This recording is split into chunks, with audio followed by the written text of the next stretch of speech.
let's talk about something you've probably seen 1,000 times, but maybe never really thought about. It's a small, everyday habit that leaves a pretty big, ugly mark on the places we all share. This is the crimson mark of habit. I bet you've seen this exact message pop up in your building's WhatsApp group. Hey guys, don't use the lift. It's dirty again. It's a complaint we've all heard, a frustration we all get. But did anyone ever actually stop and ask the real question?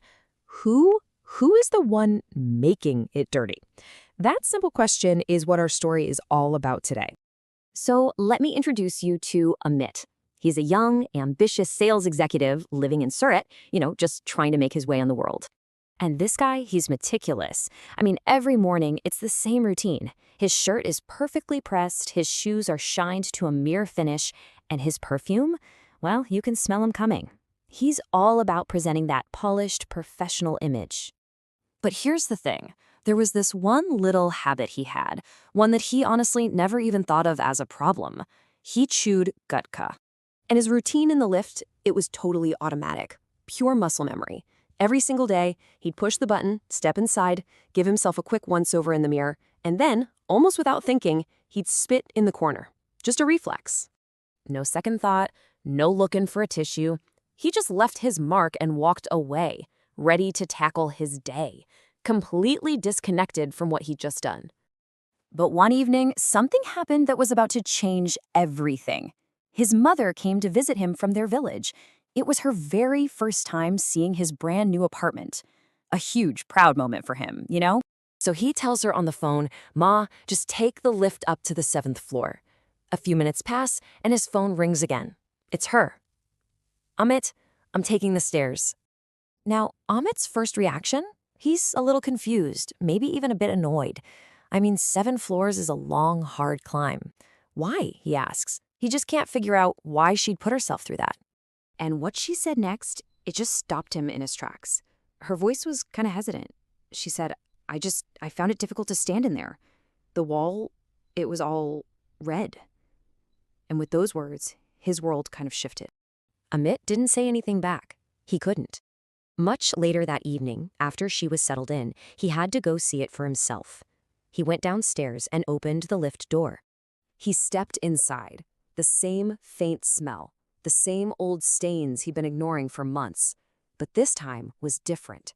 This time, he was really looking. He was seeing it through his mother's eyes.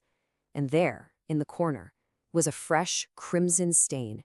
His stain. And that's when it all just hit him. He pictured his mother, how she would scrub their home for hours, making sure no guest ever felt even a little bit uncomfortable. And then he thought about himself, creating that exact feeling of disgust for every single neighbor, every guest in this shared space. The difference was just staggering. Now, breaking a deep-rooted habit like that, it's never easy. The first day was a real struggle, a constant fight against the urge. The second day, he was just irritated with himself. But by day 3, something clicked. He started to feel a sense of control. He knew that just changing his own behavior wasn't quite enough, though. So, one Sunday, he did something quiet, something small. He wrote a little note and put it up on the society's notice board. No angry accusations, no long lectures. The note was so simple. It just said, "The lift is yours, keep it like your home." It was just an appeal to their shared ownership, their shared responsibility. And you know what? It actually started to work. It wasn't some huge overnight change, but slowly over the next few weeks, the new stains just became fewer and farther between. A quiet little change had started. But the real test, the true measure of success, came a little while later. His mother came to visit again, and this time, she took the lift. And as she stepped out of the clean lift, she just looked at him and smiled. "Amit," she said, "it felt good today." And that simple nod of approval, well, that meant everything to him. Amit didn't say a word.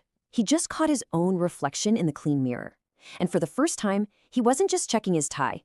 He no longer saw a man with a bad habit. He saw a man who understood what responsibility really means. And at the end of the day, that's what it all comes down to, right? That red stain on the wall, it isn't just a stain. It's a mark that reflects a person's entire mindset. It's a sign of how we view the spaces we share with everyone else. So it kind of makes you wonder, what kind of marks are we choosing to leave behind? एक कदम विकसित भारत की ओर।